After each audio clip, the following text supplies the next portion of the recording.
A very good morning, class. So as you all know, we have already finished last with insurance and annuity. Now we are moving forward and today we'll be starting with a new chapter. But before I move forward, class, just observe the following things which you see in front of you. Consider the following examples.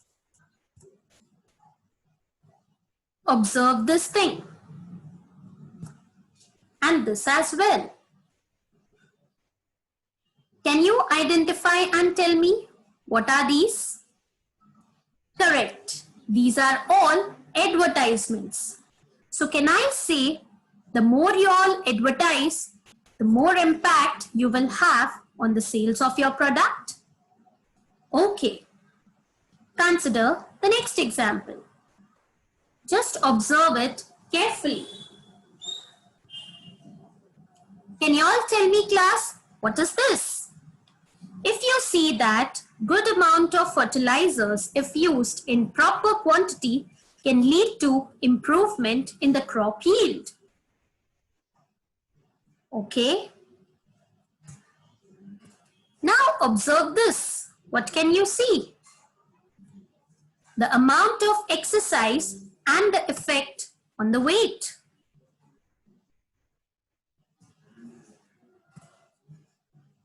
What about these? One is going in upward direction and the other in downward direction. Can I relate this to the relationship between demand of a product and its price? As you all must have studied in economics, when price of the product rises, the demand of the product falls and vice versa.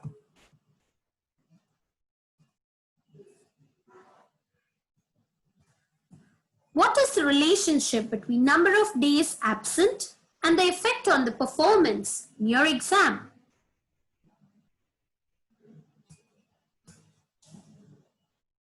What can be a relationship between more consumption of vitamins leading to less chances of having a deficiency?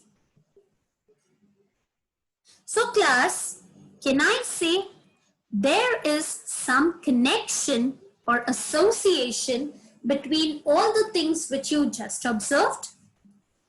In each of the way, one thing was associated or connected or related with the other. Example, advertisement and sales, demand and price, more consumption of vitamins and less deficiency, reduction in deficiency. So all these were somehow connected or associated or related with one another. So such concept you have already covered in your 11th standard and it is called as correlation. All right. Observe this, students. Do you remember last year you had practiced all these types of diagrams?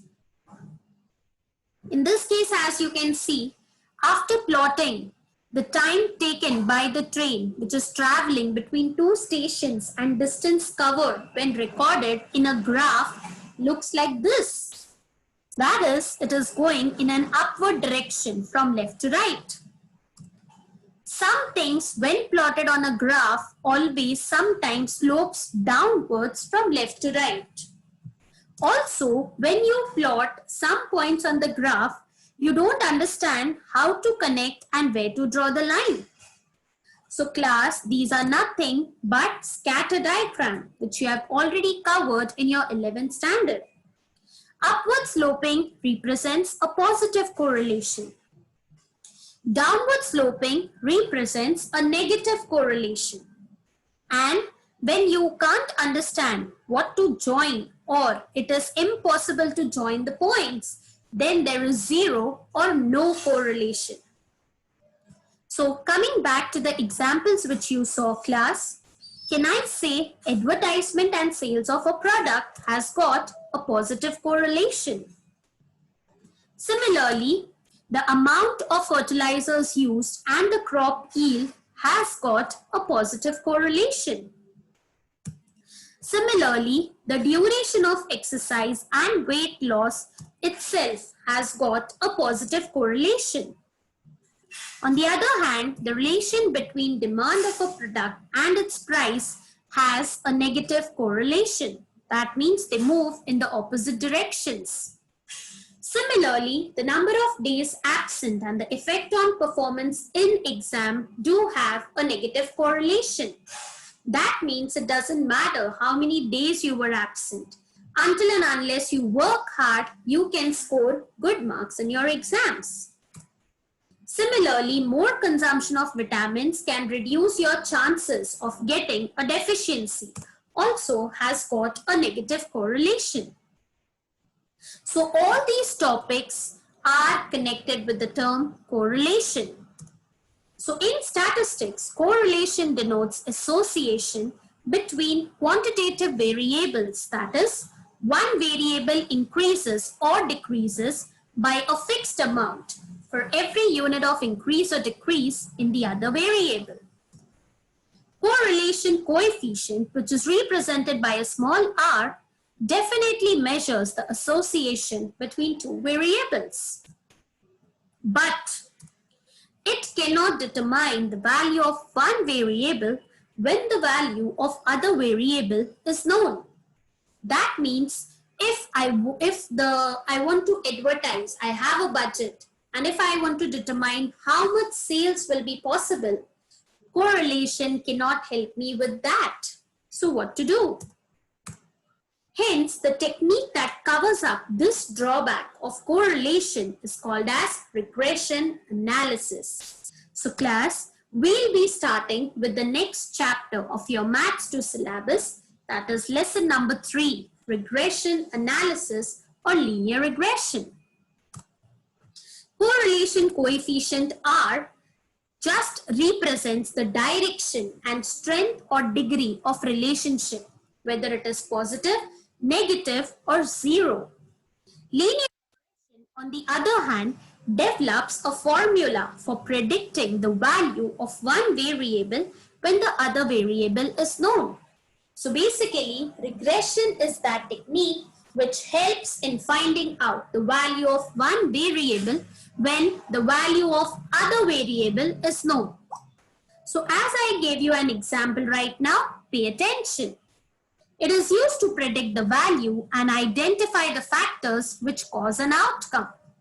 So I can say that regression is the universal set of which correlation is only a subset. That is, we can say that correlation is a part of regression analysis. Now, what is linear regression analysis? Linear regression is a method of predicting the value of one variable when the values of all other variables are known. For example, if the advertising budget is rupees 12 lakhs, can you estimate the total sales which can be made? The answer is yes. This particular sum cannot be solved by finding the correlation, but the answer can be obtained with the help of regression analysis.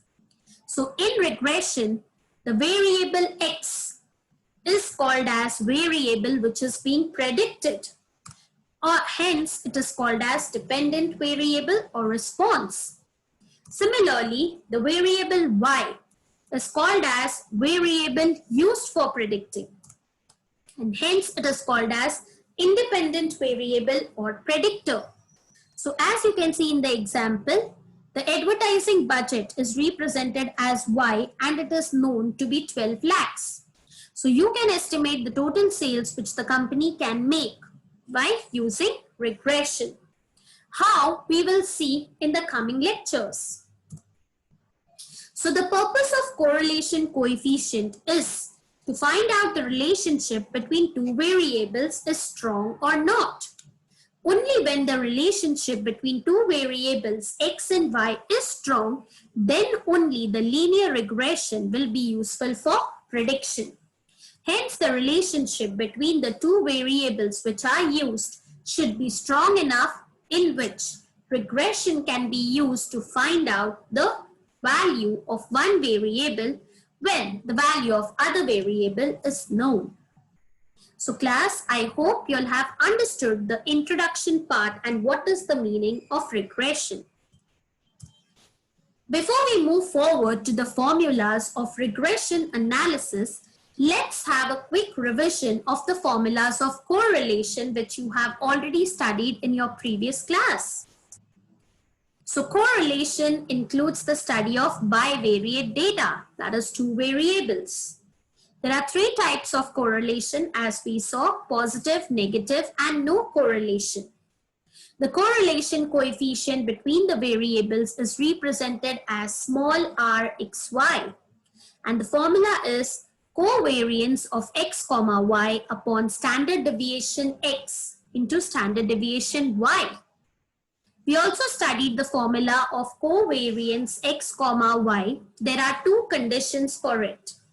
The very first formula is summation x minus x bar into y minus y bar divided by n, where x bar and y bar are the average or the mean.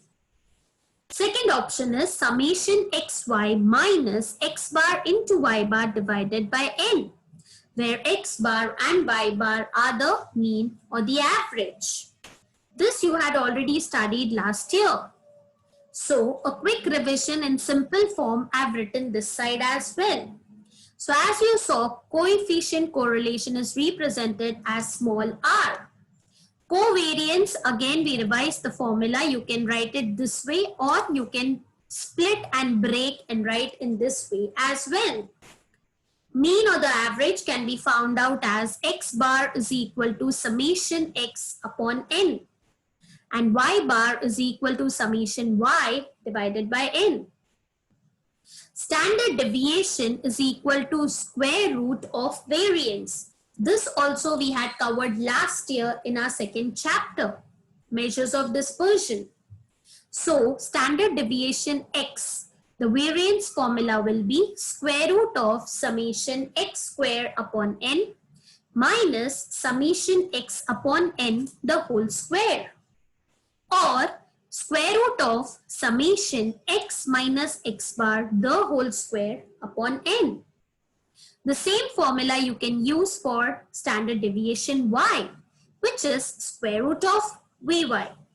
So it is root of summation y square upon n minus summation y upon n the whole square, or root of summation y minus y bar the whole square upon n.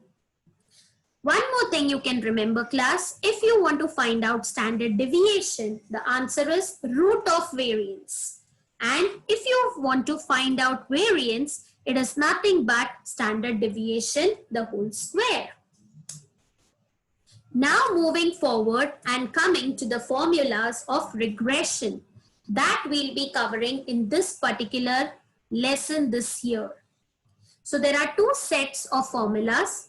So pay attention, and class, we'll be starting with the sums tomorrow. So by the time I want you all to write it and learn the formulas, don't by heart it. Try and understand the formulas rather than by hearting. So you can pay attention. The reason of taking the revision of correlation was most of the formulas are connected with that topic. So you can have a look over here. The first formula is for the set of regression coefficients. Now, regression coefficients are of two types. One is to find out the value of x on y, which is also called as bxy. And the second one is called as y on x, which is also called as byx.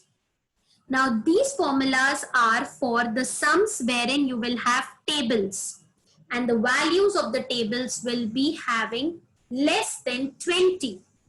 So if your values in the table are less than 20 of both the variables x and y, you can use this particular pattern to solve the sum. That is, in this particular sum where the values are less than 20, total table will have 5 columns. how and when, that all things we'll be seeing tomorrow.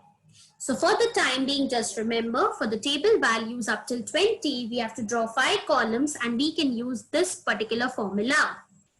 So coming to the formula number 1, bxy, which is equal to summation xy upon n minus bracket open summation x upon n into summation y upon n divided by, now here one hint you can remember class, as the formula is for xy, which is the last letter y. So in your denominator, the value of y will come like this. Summation y square upon n minus summation y upon n the whole square. So class, what did you observe? The numerator is nothing but covariance x comma y. And the denominator is nothing but variance of y. So what is the formula for bxy? Covariance x comma y divided by variance of y. The same pattern you can use the other formula which I had already revised in the previous slide. So instead of the individual breakup, you can use this formula as well. Summation x minus x bar into y minus y bar divided by n, the whole upon summation y minus y bar the whole square upon n, where x bar is nothing but summation x upon n and y bar is nothing but summation y upon n. So are you all clear with the left hand side? If you're clear with the left hand side class, then it will be easier for you all to remember the right hand side. Now coming on to the second regression coefficient, that is y on x. So y on x is called as byx. So byx is equal to, as you all can see, the numerator is the same, covariance x comma y in both the cases. What is new over here class? Which is the last alphabet behind x? So what will come in the denominator? Variance of x. That is summation x square upon n minus summation x upon n the whole square. Or you can use this formula as well. Summation x minus x bar the whole square divided by n. So these are the formula for the first part, regression coefficient. Once you get the value of regression coefficient, you can find the regression equation or the regression line. Regression line is nothing but the slope of the line which you had already been studying in derivatives. So basically the regression line is nothing but, as you saw when we plot the points on the graph, we get linear equation lines. So those lines equation we have to find out. And that can be done by using two separate formulas. One is x on y and y on x. So when the line formula is for x on y, the formula will start with x minus x bar is equal to bxy multiplied by y minus y bar. The opposite happens with y on x. So the formula starts with y minus y bar is equal to byx, x minus x bar. So these formulas will be useful for you when your table values are less than 20. What if the values are greater than 20? So no worries class, if the values are greater than 20, here's the solution. So the regression coefficients for table values above 20. In that case, the number of columns will increase from 5 to 7. And instead of x on y, they will be replaced by alphabets u on v, and y on x will be replaced as v on u. And bxy will get converted into buv. The formulas are the same. The only difference is in place of x, I have substituted u, and in place of y, I have substituted v. So as you all can see class, the formula is the same, both the types. instead of X and Y, you can see the alphabets U and V. So take 2 minutes time and understand the formulas which I have written and underlined for you all.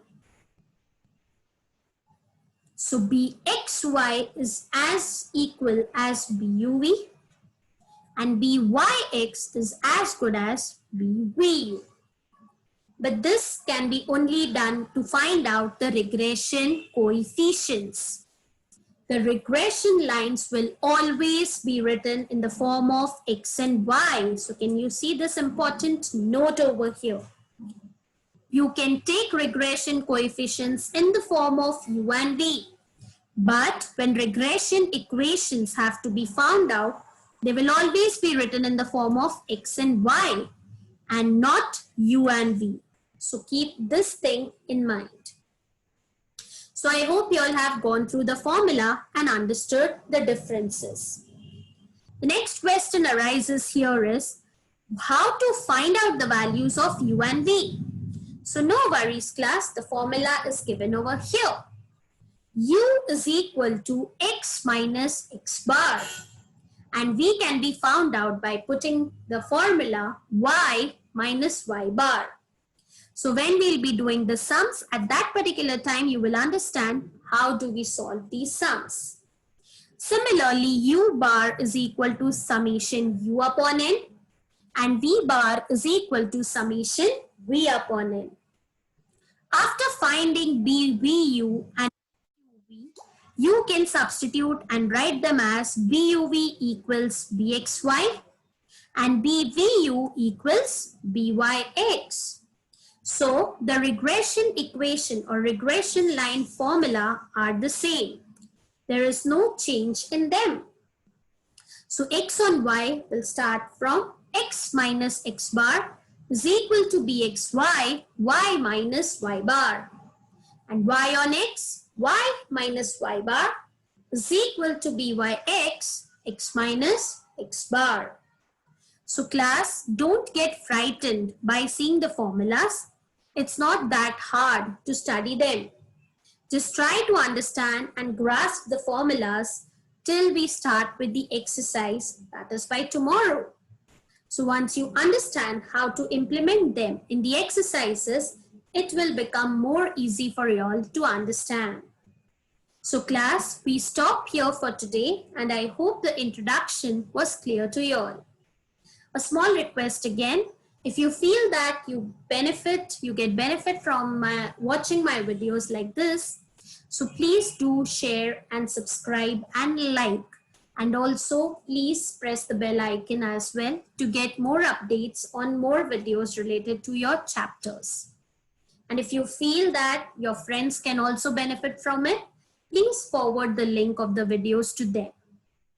So till then class, stay safe, take care, keep healthy, and we'll meet tomorrow for the next session. Thank you so much for listening to me.